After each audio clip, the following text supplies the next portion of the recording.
Hai guys, ketemu lagi sama aku yang akan menemani hari-harimu. Apa kabar kalian semua?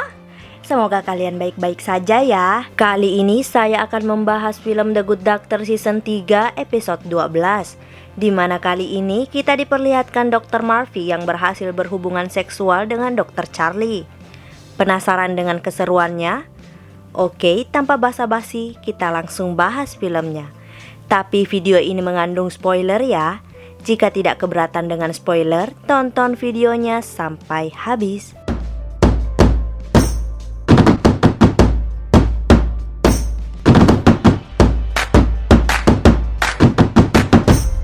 Film diawali dengan diperlihatkannya Dr. Murphy sedang membantu Lea untuk membereskan barang-barang Lea karena Lea akan pindah dari apartemen tersebut.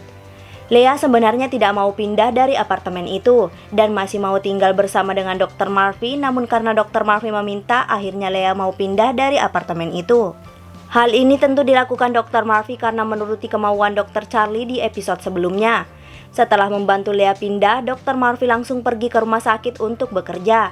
Lalu kita diperlihatkan Dr. Murphy, Dr. Resnick, dan Dr. Lim akan menangani seorang pasien yang bernama James, di mana James ini pernah ditangani oleh Dr. Lim 6 bulan lalu karena patah kaki.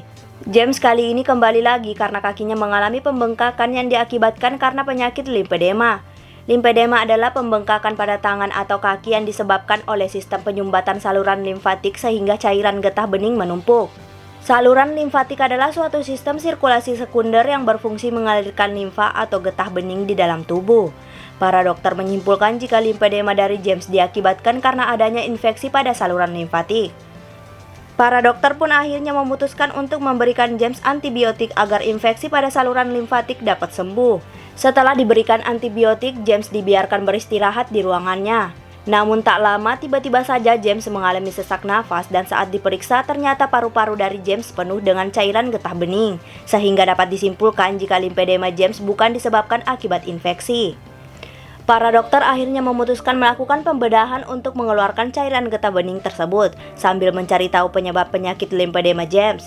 Akhirnya mereka telah mengeluarkan seluruh cairan getah bening yang ada di dalam paru-paru James dan juga mengambil sampel cairan getah bening tersebut untuk dilakukan uji lab. Dr. Murphy langsung membawa sampel cairan getah bening itu ke bagian lab yaitu Dr. Charlie.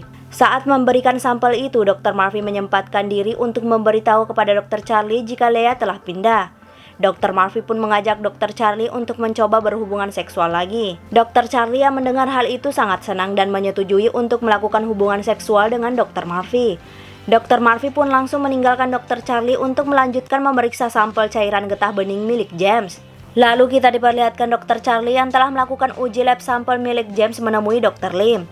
Dr. Charlie menjelaskan jika penyakit limfedema dari James disebabkan oleh mutasi genetik. Mutasi genetik adalah perubahan genetik yang seharusnya normal menjadi tidak normal. Dalam hal ini adalah sistem limfatik yang memproduksi cairan getah bening terlalu banyak. Hal ini bisa terjadi akibat patah kaki yang terjadi pada James 6 bulan lalu sehingga sistem limfatik mengeluarkan lebih banyak cairan getah bening untuk membantu penyembuhan patah kaki James. Namun masalahnya saat patah kaki dari James sudah sembuh, sistem limfatik masih mengeluarkan cairan getah bening lebih banyak sehingga dapat disimpulkan jika sistem limfatik dari James telah bermutasi. Mutasi genetik ini sangat sulit disembuhkan karena mereka harus mencoba berbagai macam pengobatan agar sistem limfatik James kembali menjadi normal. Dr. Charlie menjelaskan kepada para dokter jika ada 41 macam obat untuk pengobatan mutasi genetik agar membuat sistem limfatik kembali normal. Namun dari 41 macam obat itu memiliki efek sampingnya masing-masing, sehingga jika dicoba satu-satu maka akan banyak komplikasi yang akan terjadi pada James jika pengobatannya gagal. Dr. Lim akhirnya memutuskan untuk mencoba salah satu obat itu namun dengan efek samping yang paling sedikit. Dr. Lim yang melihat jika Dr. Charlie sangat mengetahui hal ini meminta agar Dr. Charlie bergabung untuk mencari tahu obat mana yang memiliki efek samping lebih sedikit. Akhirnya mereka mencari salah satu dari 41 obat yang memiliki efek samping lebih sedikit dan menemukannya yaitu obat benemetinib. Akhirnya para dokter memberikan obat benemetinib kepada James dan membiarkan James beristirahat sambil melihat hasil dari obat tersebut. Malam harinya kita diperlihatkan Dr. Murphy dan Dr. Charlie akan melakukan hubungan seksual, namun kini terlihat Dr. Murphy sudah mulai bisa dipeluk oleh Dr. Charlie, bahkan sudah siap untuk melakukan hubungan seksual. Namun saat mereka akan melakukan hubungan seksual, tiba-tiba saja kini Dr. Charlie yang menjadi ragu dan memutuskan tidak mau berhubungan seksual dengan Dr. Murphy. Hal ini tentu saja karena Dr. Charlie masih merasa sakit hati karena Dr. Murphy pernah tidur bersama dengan Lea. Dr. Murphy yang merasa bingung langsung meninggalkan Dr. Charlie. Esoknya kita diperlihatkan para dokter sedang melakukan pembedahan pada James karena ternyata binemetinib membuat James mengalami pendarahan pada saluran pencernaannya. Tidak hanya itu, para dokter juga memutuskan untuk menghentikan pemberian obat binemetinib karena obat tersebut tidak berhasil membuat sistem limfatik James kembali normal. Akhirnya pembedahan untuk mengobati pendarahan pada James pun berhasil dan mereka membawa James ke ruangannya untuk beristirahat sambil mencari obat yang terbaik untuk membuat sistem limfatik kembali normal. Lalu kita diperlihatkan Dr. Charlie menemui para dokter bedah dan menjelaskan jika lebih baik mereka mencoba 41 macam obat itu kepada ikan zebra. Jadi mereka akan membuat banyak ikan zebra memiliki penyakit yang sama dengan James, lalu memisahkan ikan zebra itu dengan wadah sebanyak 41 wadah. Setelah itu mereka akan memberikan 41 macam obat tersebut ke 41 wadah yang berisi ikan zebra dan melihat obat mana yang berhasil membuat sistem limfatik pada ikan zebra normal. Dr. Charlie memilih ikan zebra karena ikan zebra memiliki 84% genetik pada penyakit yang dialaminya sama dengan manusia. Dr. Lee menyetujuinya dan meminta agar Dr. Murphy bekerja sama dengan Dr. Charlie untuk melakukan hal itu karena Dr. Murphy memiliki pengalaman di bagian lab. Lalu kita diperlihatkan Dr. Murphy dan Dr. Charlie sedang memasukkan 41 macam obat ke dalam 41 wadah berisi beberapa ikan zebra untuk mengetahui obat mana yang dapat mengobati James. Saat mereka sedang memasukkan obat itu ke dalam wadah, Dr. Charlie menjelaskan jika dirinya sangat kecewa dengan Dr. Murphy karena Dr. Murphy telah tidur bersama dengan Lea. Namun Dr. Charlie juga menjelaskan jika dirinya sudah memaafkan Dr. Murphy namun dirinya perlu waktu untuk dapat menerima semuanya. Dr. Murphy hanya bisa terdiam dan mencoba mengerti perasaan Dr. Charlie. Setelah mereka memberikan 41 obat itu ke dalam 41 wadah, mereka melanjutkan memeriksa ikan-ikan zebra tersebut. Mereka mengeliminasi satu persatu obat yang tidak bisa mengobati ikan zebra yang memiliki penyakit yang sama dengan James. Tidak hanya itu, mereka juga mengeliminasi obat yang memberikan efek samping yang sangat berbahaya seperti tumor bahkan kanker. Setelah mereka seharian memeriksa ikan tersebut, akhirnya mereka menemukan satu obat yang dapat mengobati penyakit James tanpa efek samping berbahaya. Mereka pun langsung memberitahu Dr. Lim obat tersebut yaitu obat tremetinib. Dr. Lim langsung menemui James dan memberikan obat tremetinib sesuai saran Dr. Murphy dan Dr. Charlie. Esoknya kita diperlihatkan James yang terlihat mulai membaik sehingga dapat disimpulkan jika obat tremetinib berhasil terhadap James.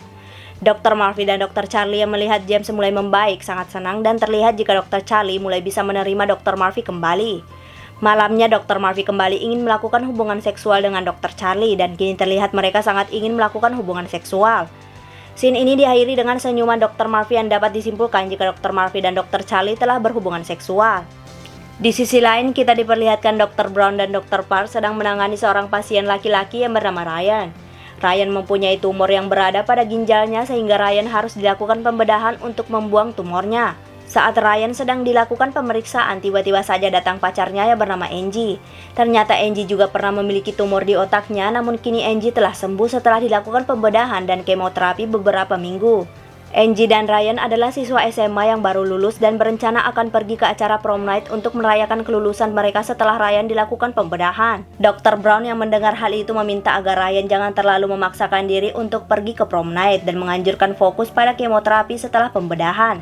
Lalu kita diperlihatkan Dr. Brown dan Dr. Melendez melakukan CTI terlebih dahulu kepada Ryan untuk memastikan letak tumor Ryan sebelum dilakukan pembedahan. Saat dilakukan CTI, suatu keajaiban terjadi di mana tumor dari Ryan hilang sehingga Ryan tidak perlu dilakukan pembedahan.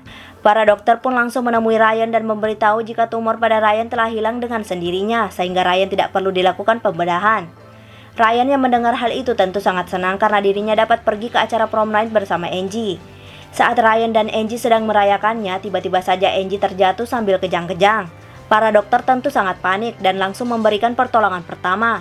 Lalu kita diperlihatkan Angie yang sudah diberikan pertolongan pertama oleh para dokter.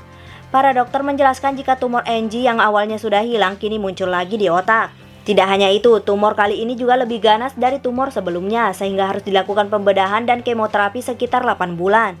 Mendengar hal itu, Angie meminta agar dirinya pergi ke acara prom night terlebih dahulu sebelum pembedahan bersama Ryan yang diadakan beberapa hari lagi. Para dokter menjelaskan jika Angie tidak bisa pergi ke acara prom night itu sebelum dilakukan pembedahan karena ditakutkannya Angie akan kejang-kejang lagi dan sangat membahayakan nyawa Angie. Mendengar hal itu, Angie sangat sedih. Lalu kita diperlihatkan Dr. Melendez dan Dr. Brown menemui Dr. Glassman dengan tujuan agar Dr. Glassman yang mengambil alih operasi pembedahan Angie. Hal ini dilakukan Dr. Melendez karena Dr. Melendez sangat mengetahui jika Dr. Glassman adalah seorang ahli bedah syaraf otak dan tulang belakang terbaik. Namun ternyata Dr. Glassman menolaknya dan beralasan jika dirinya sudah sangat lama tidak melakukan operasi semenjak dirinya terkena kanker di season 2. Dr. Melendez yang mendengar hal itu dengan sangat terpaksa melakukan operasi pembedahan itu sendiri dan meminta agar Dr. Glassman mengawasinya di ruang operasi. Dr. Glassman pun menyetujuinya. Dr. Melendez dan Dr. Brown pun langsung meninggalkan Dr. Glassman. Lalu kita diperlihatkan Ryan bersama ayahnya yang bernama Doug sedang ingin menemui Angie. Namun saat Ryan dan Doug ingin menemui Angie, tiba-tiba saja ibu dari Angie yang bernama Marjorie yang menahan mereka. Marjorie melarang Ryan menemui Angie karena Marjorie tidak mau jika Angie dijenguk oleh siapapun termasuk Ryan karena ditakutkannya Ryan membawa kuman yang membuat Angie semakin parah. Mendengar hal itu dengan sangat terpaksa, Doug dan Ryan meninggalkan rumah sakit. Dr. Brown yang melihat hal itu sangat kecewa karena menurut Dr. Brown yang dilakukan Marjorie sangat keterlaluan sebab sebenarnya Angie masih bisa dijenguk asal Ryan menggunakan masker. Lalu kita diperlihatkan Angie dilakukan CTI untuk mengetahui secara pasti letak tumor Angie. Saat dilakukan CTI, Angie mengatakan jika dirinya sangat kecewa dengan Ryan yang tidak pernah datang menjenguknya. Dr. Brown yang mendengar hal itu memutuskan untuk menemui Marjorie. Dr. Brown mengatakan jika Angie sedang sedih karena Ryan tidak menjenguknya dan meminta agar Marjorie mengizinkan Ryan menjenguk Angie. Namun Marjorie menolaknya karena menurut Marjorie Ryan bukanlah salah satu yang dapat membuat Angie senang. Tidak hanya itu, Marjorie juga berpendapat jika cinta Angie hanyalah cinta monyet yang kapanpun bisa dengan cepat pudar. Marjorie pun langsung meninggalkan Dr. Brown. Lalu kita diperlihatkan Dr. Brown, Dr. Park, dan Dr. Melendez sedang mendiskusikan hasil CTI Angie. Dari hasil CTI menunjukkan jika tumor di otak Angie sangat sulit diangkat, sehingga para dokter memutuskan untuk mengangkat juga sedikit dari otak Angie. Tentu hal ini memiliki dampak yang sangat besar, yaitu membuat Angie sangat sulit untuk mengingat. Mendengar hal itu, Dr. Brown terlihat sangat prihatin dengan keadaan Angie dan meminta agar Angie dipertemukan dengan Ryan. Dr. Melendez menyetujuinya dengan syarat Marjorie tidak mengetahuinya. Dr. Brown yang mendengar hal itu sangat senang dan langsung menemui Angie. Dr. Brown langsung memberikan dua pilihan gaun berwarna biru dan pink untuk dipilih Angie karena Dr. Brown akan membuat acara prom night di rumah sakit malam ini. Angie yang awalnya sangat murung langsung terlihat sangat senang dan memilih gaun berwarna pink. Malamnya pun Angie keluar dengan gaun berwarna pink dan langsung disambut oleh Ryan yang menggunakan jas rapi. Tidak lupa juga Ryan menggunakan masker agar tidak menularkan kuman kepada Angie yang dapat membuat Angie menjadi tambah parah. Mereka berdua pun menghabiskan malam dengan berdansa bersama. Terlihat Angie dan Ryan sangat bahagia. Tidak hanya itu, Dr. Melendez yang melihat kemesraan Angie dan Ryan memutuskan untuk mengajak Dr. Brown juga berdansa. Akhirnya mereka berempat berdansa bersama. Setelah Ryan dan Angie berdansa, mereka berdua memutuskan untuk foto-foto bersama. Saat mereka sedang foto-foto, tanpa diduga Marjorie datang dan langsung ditahan oleh Dr. Brown. Awalnya Marjorie yang melihat Angie sedang bersama dengan Ryan ingin marah. Namun Marjorie tidak jadi marah karena melihat Angie sangat bahagia. Marjorie pun memutuskan untuk pulang agar Angie bisa merasakan kebahagiaan sebelum dilakukan pembedahan dan ingatannya hilang. Lalu kita diperlihatkan Angie yang akan dilakukan pembedahan yang ditemani dengan Marjorie. Saat Angie akan dilakukan operasi, Angie merasa sangat takut jika dirinya akan kehilangan ingatannya tentang Ryan. Dr. Brown berusaha menenangkan Angie dan dengan mengatakan jika Angie kehilangan ingatannya maka Angie memiliki kesempatan lagi untuk mencintai Ryan. Mendengar hal itu tentu Angie menjadi lebih tenang dan siap dilakukan pembedahan. Pembedahan pada Angie pun dilakukan dan dipimpin oleh Dr. Melendez dan diawasi oleh Dr. Glassman. Namun operasi itu tidak berjalan dengan sesuai rencana karena tumor dari Angie sudah sangat melekat pada otak sehingga tumor pada otak Angie tidak bisa diangkat. Jika Dr. Melendez tetap mengangkat tumor itu dengan paksa maka kemungkinan besar Angie akan mati di meja operasi. Para dokter yang ada di sana termasuk Dr. Glassman menyerah dan memutuskan untuk mengakhiri pembedahan itu tanpa mengangkat tumor Angie. Lalu kita diperlihatkan Angie yang telah dilakukan pembedahan namun belum sadarkan diri. Para dokter menjelaskan kepada Marjorie jika tumor dari Angie tidak bisa diangkat dan kemungkinan umur Angie tidak akan lama lagi. Marjorie meminta agar para dokter mau mencoba sekali lagi agar Angie dapat diselamatkan. Saat para dokter dan Marjorie sedang berbicara, tiba-tiba saja Angie kembali kejang-kejang. Salah satu suster langsung membawa Marjorie ke ruang tunggu agar para dokter bisa menangani Angie. Namun tak lama para dokter langsung menemui Marjorie yang sedang menunggu di ruang tunggu. Para dokter menjelaskan jika Angie tidak bisa diselamatkan. Tentu Marjorie yang mendengar hal itu sangat sedih dan terlihat sangat stres. Secara bersamaan, Ryan dan Doug datang langsung mengetahui jika Angie telah mati karena melihat tangisan dari Marjorie. Lalu kita diperlihatkan Dr. Melendez yang pulang bersama dengan Dr. Brown. Terlihat Dr. Brown sangat sedih sekaligus marah karena para dokter tidak bisa menyelamatkan Angie. Dr. Melendez mencoba menenangkan Dr. Brown dan mengajak Dr. Brown lari bersama untuk menghilangkan kesedihannya. Di akhir film kita diperlihatkan Dr. Brown dan Dr. Melendez sedang lari bersama untuk menghilangkan rasa kesedihan Dr. Brown. Dan film pun berakhir. Jika suka dengan channel ini, mohon di subscribe, like, komen, dan share. Jika ada film yang ingin dibuatkan alurnya, komen aja. See you!